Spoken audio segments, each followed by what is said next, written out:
प्रचाराची रीत बदलली असली तरी आरोप प्रत्यारोपाच्या तोफा पहिल्यासारख्याच धडाडत आहेत. ठळक घडामोडींवरून हे लक्षात आलंच असेल. या साऱ्या मुद्द्यांवर चर्चा करण्यासाठी ज्येष्ठ पत्रकार सारंग दर्शने आज आपल्यासोबत आहेत. सर नमस्कार, चर्चेत आपलं स्वागत. नमस्कार.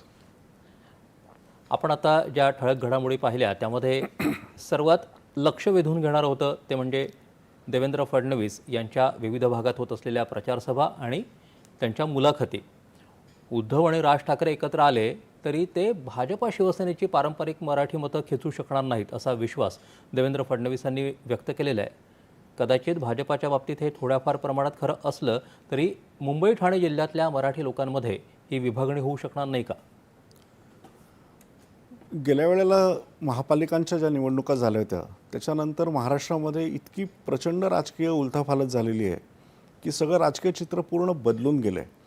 आणि मुख्यमंत्री जे म्हणत आहेत त्याचे वेगवेगळे अर्थ आहेत. त्याच्यातला एक अर्थ असा आहे की गेल्या वेळेला मुंबई महापालिकेमध्ये भारतीय जनता पक्षाला स्वबळावरती 80पेक्षा जास्त 83 जागा मला असं वाटतं मिळाल्या होत्या. आणि अर्थातच इतक्या जागा मिळाल्या तेव्हा त्यांना मराठी मतदारांनी मत दिलं असणार, त्याशिवाय इतक्या जागा मिळणं शक्य नाही. त्यानंतरची दुसरी महत्त्वाची घडामोड म्हणजे शिवसेनेमध्ये जी फूट पडली आणि एकनाथ शिंदे यांनी फार मोठ्या प्रमाणावरती आमदार तर नेलेच स्वतःबरोबर, पण गेल्या काही महिन्यांमध्ये मुंबई महापालिकेमधले जे मावळते नगरसेवक होते शिवसेनेचे त्याच्यातले निम्म्याहून जास्त नगरसेवक हे आता शिंदेंबरोबर गेलेले आहेत. त्याच्यामुळे मराठी मतदार मुंबईमधला जो आहे त्या मतदारावरती कोणाही एका पक्षाचा एकाधिकार आहे असं मला वाटत नाही. आता याच्यातला एक मुद्दा असा आहे की राज ठाकरे आणि उद्धव ठाकरे हे 2 दशकांनंतर एकत्र आल्यामुळे त्याचा एक भावनिक परिणाम मुंबईमध्ये काही होतो का, तर मला असं वाटतं की त्याचा परिणाम अजून दिसत नाही आहे.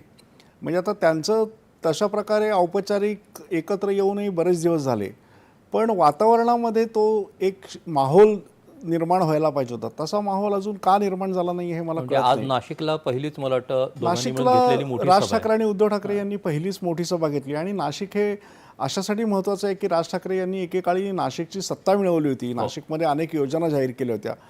पण राज ठाकरेंचा जर एकूण गेल्या काही दिवसांमधला काही वर्षांमधला जर राजकीय प्रवास आपण बघितला तर त्यांच्या राजकीय भूमिकेची विश्वासार्हता ही सारखी घटत आलेली आहे. म्हणजे कधी याच्याबरोबर कधी त्याच्याबरोबर. म्हणजे आता समाजमाध्यमांमध्ये राज ठाकरेंचे गेल्या 10-15 वर्षांमधले जे वेगवेगळे व्हिडिओज बघतात फिरत आहेत ते एकमेकांच्या समोर ठेवले तर राज ठाकरे हे परस्पर विरोधी भूमिका घेताना दिसतात.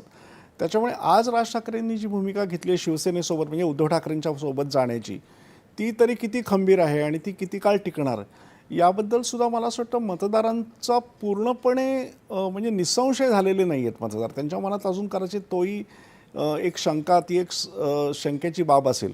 आणि त्याच्यामुळे मुंबईमधला किंवा ठाण्यामधला सगळा एकगठ्ठा मतदार मराठी मतदार हा राज ठाकरे आणि उद्धव ठाकरे यांच्या सोबत जाईल असं आज तरी काही मानता येत नाही. आता दुसरा मराठी माणसाचा एक स्ट्रॉंगहोल्ड म्हटला जाणारा म्हणजे ठाणे महापालिका. आता ठाणे महापालिकेमध्ये तर शिवसेनेची जेव्हा सत्ता होती त्यावेळेला खऱ्या अर्थाने ती एकनाथ शिंदे यांच्या ताब्यामध्ये होती आणि एकनाथ शिंदे हेच ठाण्याचे महत्त्वाचे शिलेदार शिवसेनेचे होते. आता शिंदे मुख्यमंत्री झाले, मग नंतर आता उपमुख्यमंत्री झाले आणि ठाण्यावरची त्यांची पकड त्यांनी बऱ्यापैकी शाबूत ठेवली आहे.